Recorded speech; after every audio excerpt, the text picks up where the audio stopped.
მიმაჩნია, რომ შევარდნაძის ეპოქის შემდეგ არჩევნები არ გაყალბებულა ასე აშკარად, ასე უტიტრად, როგორც ეს მოხდა 2014 წლის ადგილობრივი თვითმმართველობის არჩევნებზე.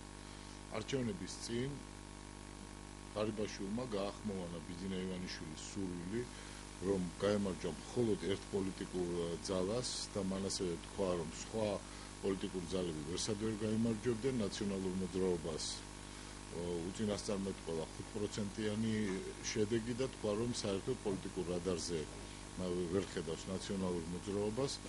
ჩვენ ნახეთ, რაც არის შედეგები, მაგრამ თვით ისეთ ვითარებაშიც კი, როგორც მიმდინარეობდა ეს არჩევნები, ეს იყო ტოტალური კონტროლის, დაშინების, უშუალოდ საარჩევნო უბნებზე გაყალბების პირობებში ჩვენმა პოლიტიკურმა ძალამ მოიპოვა მნიშვნელოვანი მხარდაჭერა. ჩვენ ხედავთ, რომ ჩვენ გვაქვს სტაბილური რეიტინგი, რომელიც მცირედით, მაგრამ მაინც იქნება მზარდი ამ არჩევნების შედეგად. ჩვენ ყავს ჩვენი ერთგული ამომრჩეველი, რომელთანაც გვაქვს ღირებულებითი კავშირი და მაგრამ მუდმივად გვექნება მხარდაჭერა. ამ თვალსაზრისით ეს არჩევნები იყო კიდევ ერთი მნიშვნელოვანი და გარდამტეხი ეტაპი, რომ ყველამ დაინახა თუ როგორი არის პოლიტიკურ სპექტრში ვითარება, რაც შეეხება მოწინააღმდეგე პოლიტიკურ ძალას, ასევე ყველამ აშკარად დაინახა, რომ ქართული ოცნების რეიტინგი განუხრელად კლებულობს. ეს გამოჩნდა როგორც დიდ ქალაქებში განსაკუთრებით, ასევე რაიონებში. უნდა ვთქვათ, რომ დაწოლა ამ მომრჩეველზე რაიონებში იყო გაცილებით დიდი. ჩვენ ვიხილეთ მარნეულის მაგალითი, ჩვენ ვნახეთ და მე პირადად ვიყავი ზუგდიდში, თუ როგორ ვითარებაში მიმდინარეობდა იქ არჩევნები, როგორც წინა დღეებში სუსის თანამშრომლები ატერორებდნენ ადამიანებს და ეუბნებოდნენ, რომ არ მივიდნენ უბნებზე, ვისგანაც იცოდნენ, რომ იყვნენ ჩვენი მხარდამჭერები, ასევე სენაკში მოხდა სხვადასხვა საარჩევნო გაყალბების ტექნოლოგიების გამოყენება, ეგრეთ წოდებული სომხური კარუსელის სახით, თითქმის ყველა უბანზე რამდენიმე ბიულეტენი აკლია, რაც არის სრულიად ცხადი დასტური იმისა, რომ ეს ბიულეტენები შემდეგ გამოიყენეს კარუსელის დასატრიალებლად. ასე რომ მიმაჩნია, რომ ეს არის ძალიან მნიშვნელოვანი უკან გადადგმული ნაბიჯი. ჩვენ ნამდვილად ვფიქრობდით და სურვილი გქონდა, რომ ეს არჩევნები ჩატარდებოდა ისე, როგორც ეკადრება ქვეყანას, რომელსაც გადაწყვეტილი აქვს სულ ცოტა ხანში ასოცირების ხელშეკრულების ხელმოწერა. ცხადი გახდა, რომ ხელისუფლებისათვის სურვილი ხელისუფლების შენარჩუნების ყველა დონეზე არის გაცილებით უფრო მძაფრი, ვიდრე სურვილი იმისა, რომ არჩევნები ტარდებოდეს თავისუფალ გარემოში, დემოკრატიულ ვითარებაში და რეალურად მართლაც ასახავდეს ჩვენი ამომრჩევლის ნებას.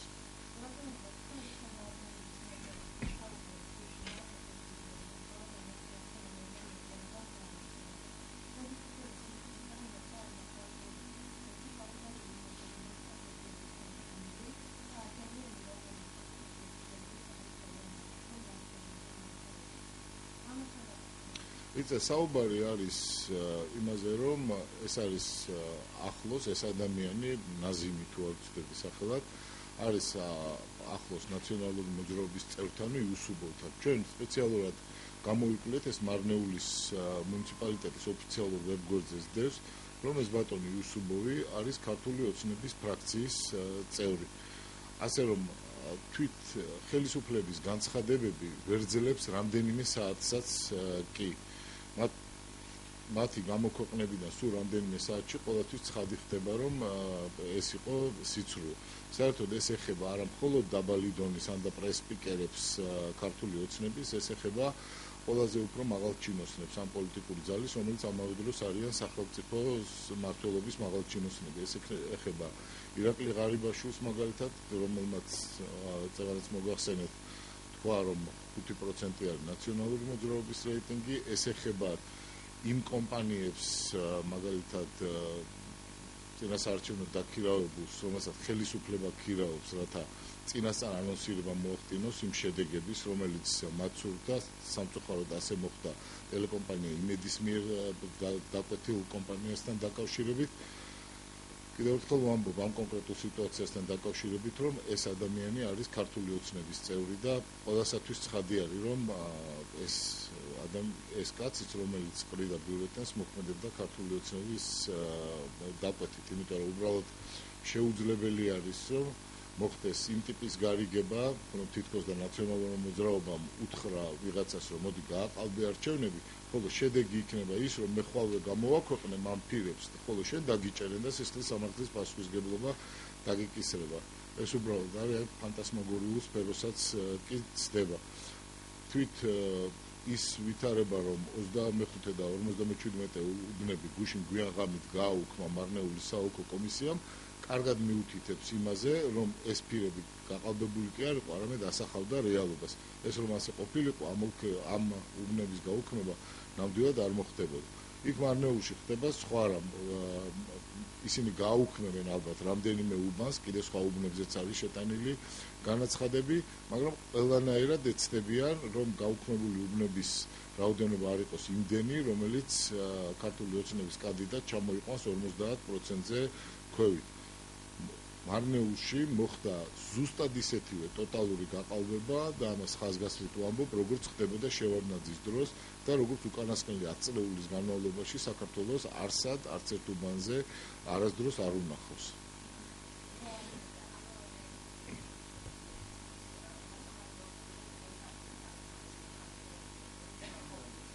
რა რეაგირება?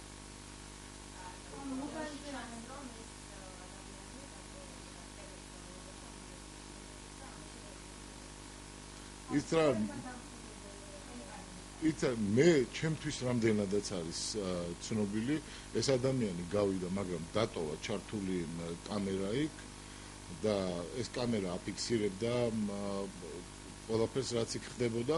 როგორც ჩანს, არჩევნების დასრულდა და მხოლოდ ამის შემდეგ იყო შესაძლებლობა, რომ ენახათ ამ კამერის შიგთავსი, თუ რა ინფორმაცია იყო ახლა იქ და როგორც კი ეს მოხდა, მეორე დღესვე მან განაცხადა ამის შესახებ და მეორე დღესვე ჩვენ ჩავატარეთ სპეციალური პრესკონფერენცია ამასთან დაკავშირებით. მე არ მესმის, როდის უნდა ჩატარებული იყო, უფრო ადრე ჩატარდებოდა, ვიდრე ეს მოხდა.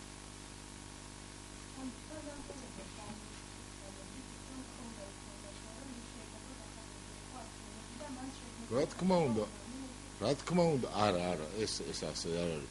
რა თქმა უნდა, ყველა ჩვენ დამკვირვებელს, იმიტომ რომ ჩვენ ვაკვირდებოდით ვითარებას, რაც ხდებოდა მარნეულში, როდესაც დაიწყეს აი ამ სპეცოპერაციის განხორციელება, რაღაც ისევ და ისევ შეკმაზული ამ სიცრუვი და ტყუილებით, რომ თითქოს და ქართული ოცნების პოლიცაბჭომ მოხსნა ის კანდიდატურა, შემდეგ თორჩიშვილმა თქვა, რომ არა, მე არ გადავდგები და მაინც უნდა ვიყარო კენჭი.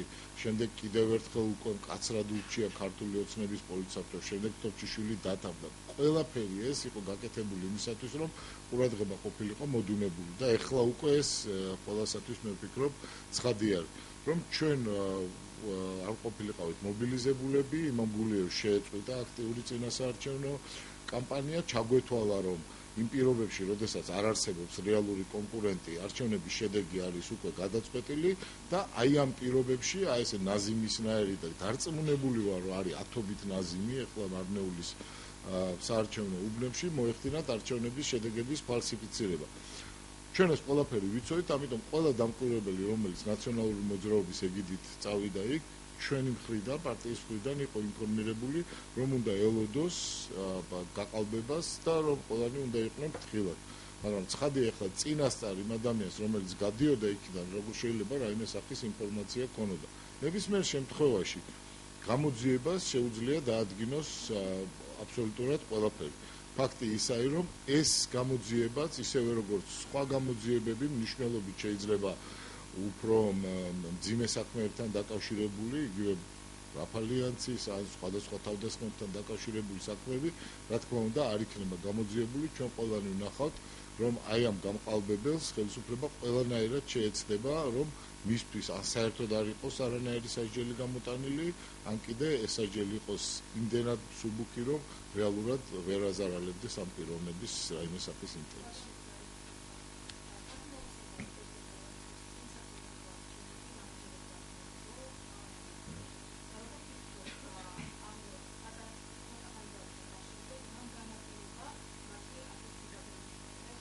შეიძლება მომიწიოს რაღაც ტრივიალური, ბანალური სიტყვების თქმა, მაგრამ ხელისუფლებასა და ხალხს შორის არსებობს ხელშეკრულებები და ეს ხელშეკრულებები იდება წინა საარჩევნოდ.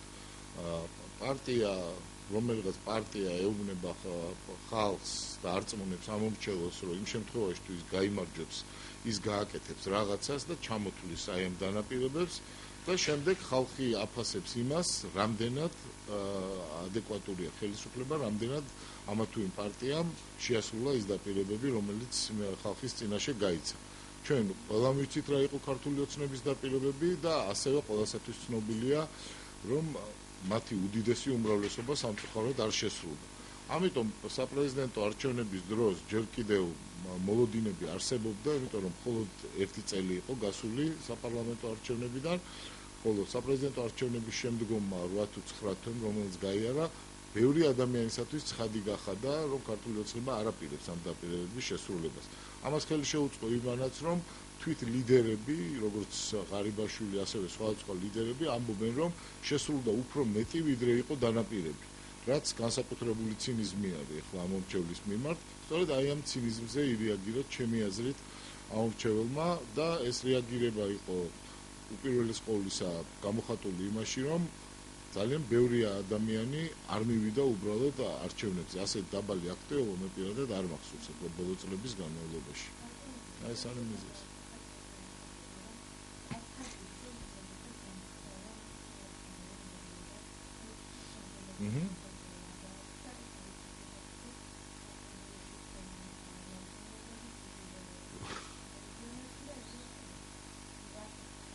აუცილებლად რა შეიძლება ითქვას, ეს არის აი ბუშინ ხიდაშელმაც გააკეთა რაღაცა მსგავსი განცხადება. იცი აი ტყუილების გადასაფარად ჭირდება სულ უფრო ახალი და ახალი ტყუილები. ყველამ კარგად ვიცით, რომ მან თქვა, რომ იქნება 5 ან 6% ნაციონალური მოძრაობის რეიტინგი, აი ახლა უკვე დღეის მონაცემებით ეს არის 22%-ზე უფრო მეტი. ახლა როდესაც ასეთ ცოცხალ ტყუილის გამართლებას ცდილობენ კიდე, ჩვენ უნდა ველოდოთ იმას, რომ ნებისმიერ რამეს, რასაც იტყვიან, სწორედ აი ასეთი ხერხებით, აი ესეთივე უტიფარი მეთოდებით შეეცდებიან, რომ გაამართლონ. ეს ხდება არა მხოლოდ რეიტინგების კომენტირებისას, ან და რაღაც წინასაარჩევნო შედეგების განსაზღვრისას, არამედ სამწუხაროდ ხდება ყველა მიმართულებით. როდესაც ჩვენ გვეუბნებიან, რომ მათ შეასრულეს ყველა დაპირება და გაცილებით უფრო მეტი ვიდრე დაპირდნენ ხალხს, ხო, ესეც არის ამის ნაწილი. პრაქტიკულად ჩვენ ყავს ხელისუფლება, რომლისთვისაც ტყუილი არის ჩვეულებრივი რამ და მას სულაც არ წხვენია იმისი, რომ ადრე თუ გვიან ამ ტყუილს ვინმე აღმოუჩენს. იგივე შემთხვევა არის აი ამ გაყალბებასთან დაკავშირებით, რომ თითქოს და ნაციონალური მოძრაობის მიერ არის ორგანიზებული. იგივე შემთხვევები იყო ადრეც, რომ აი ნაციონალური მოძრაობის რაღაც დესანტები არსებობს, რომელიც ეკონომიკის განვითარებას უშლის ხელს, რომ ხადური იმიტომ არის ესეთი ადამიანი, რომ არ ვიცი, ალბათ ნაციონალური მოძრაობა არის მისთვისაც პრობლემა. მაგრამ ნაციონალური მოძრაობა არსებობს, ეს არის ცივილიზებული პოლიტიკური სივრცე, სადაც უნდა არსებობდეს ოპოზიციური პოლიტიკური ძალა, ის აკეთებდეს თავის საქმეს, ხელისუფლება აკეთებდეს თავის საქმეს. თუ 2 წლის განმავლობაში იძახი, რომ ყველაფერი არის ნაციონალური მოძრაობის ბრალი და ყველაფერი, რასაც შენ ამბობ, გაჯერებული არის ტყუილით, ხო? მე არ ვიცი, ეს არავისთვის არ არის კარგი, არც ხელისუფლებისათვის და არც მგონია ზოგადად პოლიტიკური კლიმატისათვის ქვეყანაში.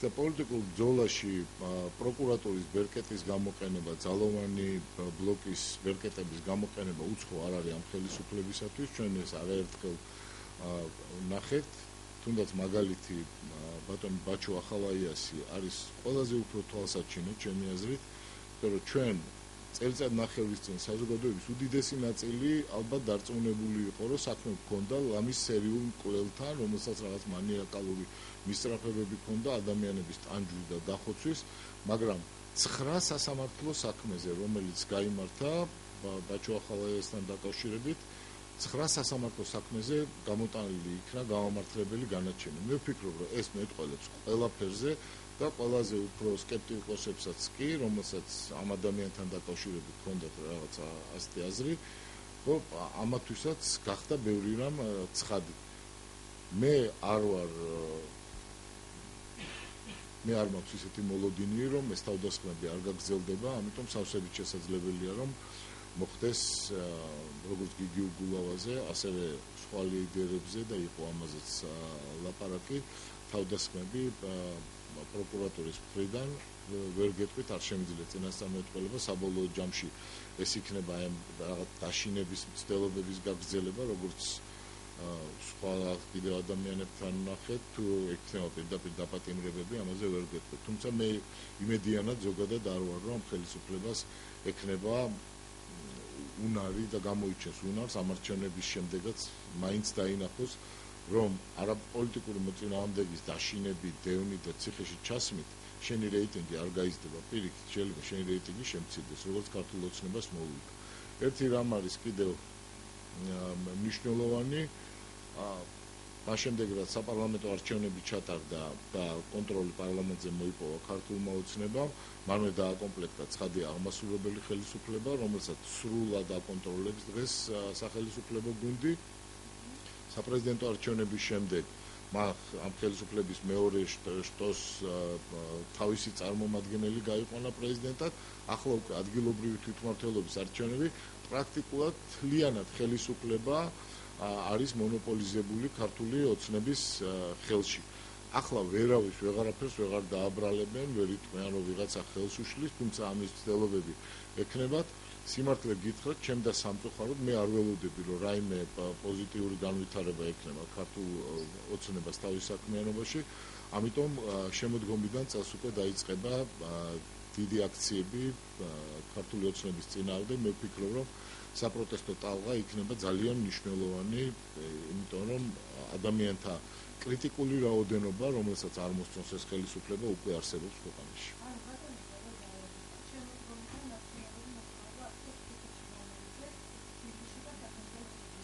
შემოდგომიდან ხალხი მე ვფიქრობ, რომ დაიწყებს საპროტესტო აქციებს, ნაციონალური მოძრაობა აუცილებლად შეუერთება ამ აქციებს იმ შემთხვევაში, თუ არანაირი პოზიტივი ქვეყანაში არ იქნება. იმედი, რომ რაიმე სახის პოზიტივი ამ ქვეყანაში იქნება, მე პირადად არ მაქვს, პირიქით სამწუხაროდ ველოდები, რომ სტაგნაცია, რომელიც დღეს არის როგორც ეკონომიკაში, ასევე სხვა მიმართულებებით, ინფრასტრუქტურული პროექტების განვითარებაში, ეს იქნება შენარჩუნებული და ამიტომ არაფერი აღარ დარჩება ძალიან ბევრ ადამიანს, იმედგაცრუებულ და სასწრაფოთილ ადამიანს, რომ გარდა იმისა, რომ გამოვიდეს და საჯაროდ გამოხატოს თავის პროტესტი.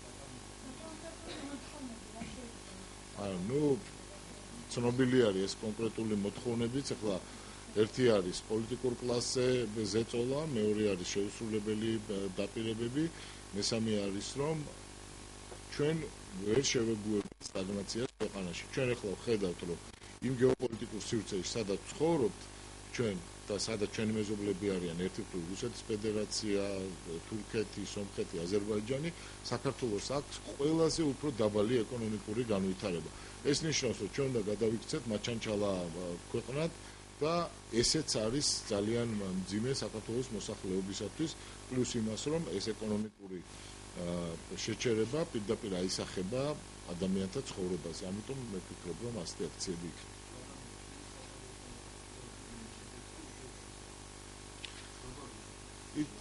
არ ვიცი ზუსტად როგორ მოხდება საკრებულოს დაკომპლექტება, თვითონ საარჩევნო კანონი იყო ისეთი, რომ იმის შემთხვევაშიც კი თუ დიდი მხარდაჭერა აქვს ოპოზიციურ ძალას, პრაქტიკულად გამორიცხავდეს ოპოზიციური ძალების შესვლას ამ საკრებულოში. მე ვიცი ერთი რამ, რომ ყოველმა მესამე თბილისელმა მხარი დაუჭირა მერობის ჩვენს კანდიდატს. როდესაც ასეთი მხარდაჭერა არის კანდიდატის მიმართ, კიდევ ერთხელ საუბარი იმაზე, რომ ეს პოლიტიკური ძალა არ არსებობს რადარებზე, უბრალოდ არის თავის და საზოგადოების მოტყუების ცდელობა და ღარიბაშვილის ეს სრულპენტელობა შეიძლება ერთხელ მოატყუა ერთი ადამიანი, ან 100-ჯერ მოატყუა ერთი ადამიანი, მაგრამ ასობით ადამიანს ყოველთვის ვერ მოატყუებდა. ახლა ეს ყველასათვის ცხადია, რომ საქმე გვაქვს მატყუარა ადამიანთან.